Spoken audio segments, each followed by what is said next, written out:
जय माता दी। मैं रजनी दीक्षित ज्योतिषाचार्य आप सभी का बहुत बहुत स्वागत करती हूँ जय माँ दुर्गा ज्योतिष केंद्र के यूट्यूब चैनल पर। आप सभी को नवरात्रि की बहुत बहुत शुभकामनाएं। नवरात्र के दूसरे दिन माँ ब्रह्मचारिणी की पूजा की जाती है। ब्रह्म का अर्थ है तपस्या और चारिणी का अर्थ है आचरण करने वाली। ब्रह्मचारिणी का अर्थ है तप का आचरण करने वाली। माँ के इस स्वरूप की पूजा करने से तप, त्याग, सदाचार, संयम आदि की वृद्धि होती है और जीवन के कठिन समय में भी उसका मन कर्तव्य पथ से कभी भी विचलित नहीं होता और एक बार जिस चीज़ का संकल्प कर लेते हैं तो उसे पूरा करके ही रहते हैं। ब्रह्मचारिणी इस लोक के समस्त चर और अचर जगत की विद्याओं की ज्ञाता हैं। इनका स्वरूप श्वेत वस्त्र में लिपटी हुई कन्या के रूप में है, जिनके एक हाथ में अष्टदल की माला और दूसरे हाथ में कमंडल है।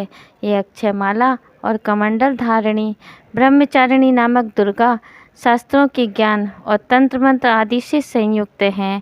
अपने भक्तों को ये अपनी शक्ति संपन्न विद्या देकर विजयी बनाती हैं।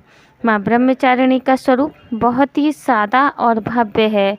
अन्य देवियों की तुलना में अति सौम्य और क्रोध रहित और तुरंत वरदान देने वाली देवी हैं।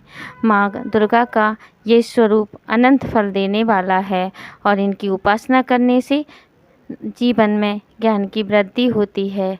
माता ब्रह्मचारिणी ने अपने तप के माध्यम से ही राक्षसों के अत्याचारों से मुक्ति दिलाई थी। माँ की पूजा पाठ करने वालों को माँ के अभिष्ट फल प्रदान करती हैं और समस्त कष्टों से मुक्ति दिलाती हैं। माँ के आशीर्वाद से घर में सुख, शांति और आरोग्य की प्राप्ति होती है। साथ ही माँ की आराधना से जीवन में उत्साह और उमंग, धैर्य और साहस का समावेश होता है। जिनके जीवन में अंधकार फैला हो और हर तरफ से परेशानी नज़र आ रही हो तो माँ का ये स्वरूप अलौकिक प्रकाश लेकर आता है। माँ ने पुनर्जन्म में हिमालय के घर पुत्री के रूप में जन्म लिया और नारद जी के उपदेश से भगवान शंकर को पति के रूप में प्राप्त करने के लिए घोर तपस्या की थी। इस कठिन तपस्या के कारण इन्हें तपचारिणी अर्थात ब्रह्मचारिणी नाम से जाना गया है। 1000 वर्ष तक इन्होंने केवल फल फूल खाकर बिताए और 100 वर्ष तक केवल जमीन और वर्षा धूप में बैठकर घोर कष्ट सहे। 3000 वर्षों तक सूखे हुए बिलपत्र खाए और भगवान शंकर की आराधना की।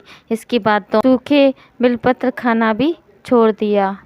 कई वर्षों तक निर्जल और निराहार रहकर तपस्या करती रहीं। पर कुछ समय बाद उन्होंने पत्तों को भी खाना छोड़ दिया। इसके कारण उनका नाम अपर्णा पड़ गया। कठिन तपस्या के कारण देवी का शरीर एकदम क्षीण हो गया। देवता, ऋषि, पितृगण, मुनि सभी ने ब्रह्मचारिणी की तपस्या को अभूतपूर्व बताया, सराहना की और कहा कि हे देवी, आज तक किसी ने इस तरह की कठोर तपस्या नहीं की है। ये आपसे ही संभव था। आपकी मनोकामना परिपूर्ण होगी और भगवान शिव जी तुम्हें पति के रूप में प्राप्त होंगे। अब तपस्या छोड़कर घर लौट जाओ, जल्द ही पिता तुम्हें लेने आएंगे।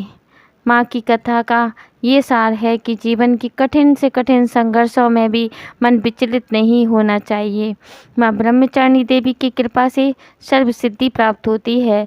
माँ की पूजा में हरे रंग के वस्त्र पहनने चाहिए, इससे आपको पूजा का विशेष लाभ मिलेगा।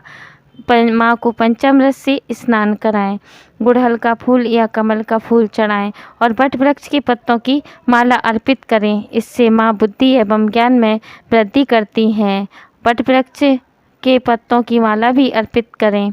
माँ को रोली, चंदन, चावल चढ़ाएं।